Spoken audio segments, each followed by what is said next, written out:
Major breaking news coming out of the NFL where we have a blockbuster trade. The Buffalo Bills are sending star wide receiver Stefon Diggs to the Houston Texans.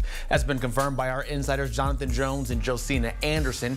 In return, the Bills reportedly will receive a second-round pick in 2025. Diggs, of course, is a four-time Pro Bowl selection and a former first-team All-Pro wideout who has played with Josh Allen for the past 4 years in Buffalo. Now he's headed to Houston to catch passes from the reigning Offensive Rookie of the Year in CJ Stroud. We mentioned our lead NFL insider, Jonathan Jones, and now we bring in JJ to the fold here, and so much to take in with this news surrounding Stefon Diggs. JJ, first, just your initial reaction hearing that Stefon Diggs no longer is a member of the Bills and is now playing for the Texans. Yeah, it's an interesting way to phrase that, right? No longer a member of the Buffalo Bills.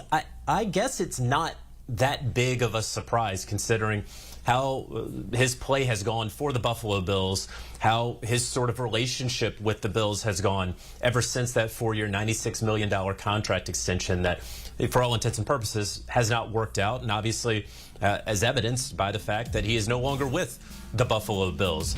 Maybe would have been less surprised if this had happened back in March at the start of free agency, but ultimately not too surprised that Diggs is going to be somewhere else in 2024.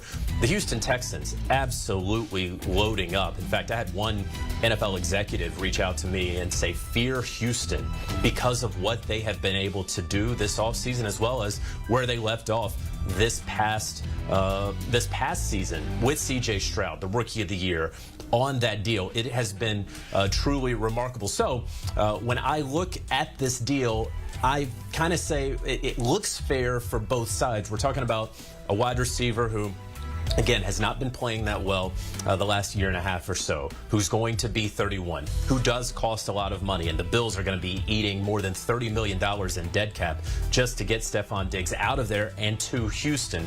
I don't know necessarily if it's a long time coming, because if the Bills had won within this championship window, I don't know that it would have been a long time coming. I think that certainly some feelings would have been different, but because of the postseason failures these past couple of years, I think that probably wore on both sides, and it's probably a welcome change of scenery for Stefon Diggs, now going to an AFC contender, an upstart with the Houston Texans, with this group that they have assembled around CJ Stroud and his rookie deal, and an end of an era for Diggs in Buffalo.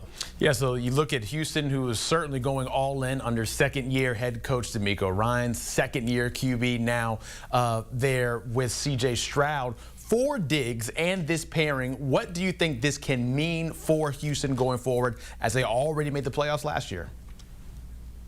So, look, this is all about right now, right? They're not going out. They are both trying to win now and win in the future. Let's not forget that they have Tank Dell and Nico Collins, right? But they have what everyone in the NFL envies, and that is a really good young quarterback on a rookie contract. That means that you can spend a whole lot of money on a whole bunch of other pieces because you don't have 15, 17, 20% of your salary cap tied up in your quarterback. CJ Stroud, again, on that rookie deal. So you can go out and get Joe Mixon for a day 3 pick and pay him a little bit of money, probably more than a lot of other teams would have, but you have the money to spend. You can go out there and get Danielle Hunter on a 2-year deal. I don't know if he's ever really going to play at that sort of level 3 years from now, but you can get that pass rusher on the 2-year, $49 million contract like they did, and you can put him opposite Will Anderson Jr.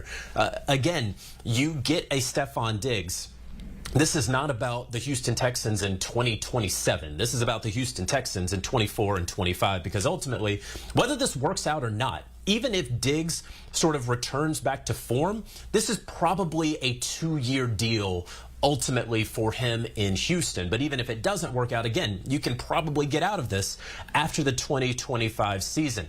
You have a division right now that is on the rise. For so long, the AFC South, sort of the butt of a number of NFL jokes. But we have a Jaguars team that hasn't really met expectations since the 2022 season. You have a Titans team that absolutely loaded up in free agency, going out and getting Calvin Ridley, getting L'Jarius Sneed. And you have a Colts team that, if Anthony Richardson can stay healthy, the little bit of time that we saw him and Jonathan Taylor together, man, they look scary as well. So I think we're all going to be paying a whole lot more attention to the AFC South, but Houston is making sure that they are making a statement that they are going to be both good now and good in the future, but certainly good now with this trade for Diggs. Yeah, the Texans sitting at plus 115 to win the AFC South, so they are the favorites right now.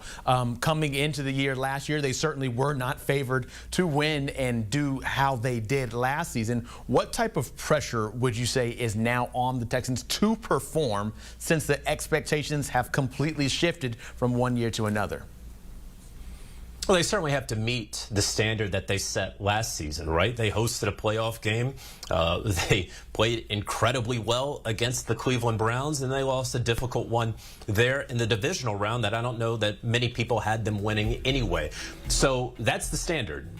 Whether you ultimately win the AFC South or, you get a wild card spot, they have to get into the playoffs. That should be the expectation. I don't think there's any question about that. Offensively, man, these guys are going to be humming, and C.J. Stroud, I don't know if it's even fair that we should expect him to continue on this trajectory, because he had a season that we really haven't seen in terms of passing the football from a rookie in the NFL. It was the best rookie season in NFL history by a quarterback. And so if he can maintain that, now that we have seen them go out there and add to very key positions throughout this team, yeah, there's no question they should be in the playoffs. There's no question that they should win in the wild card round and then make that next step. That's what we see with young teams all the time. It's not necessarily, okay, make it to the conference championship game.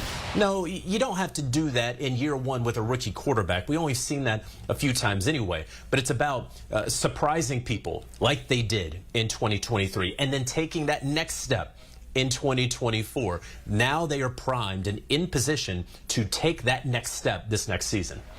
Got to look over at the side of the Bills, the other part of this trade. What does this mean for them now? No more Stefon Diggs. Gabe Davis also gone. The AFC East, are they still contenders in there? And how do you view maybe what Buffalo might be trying to do now?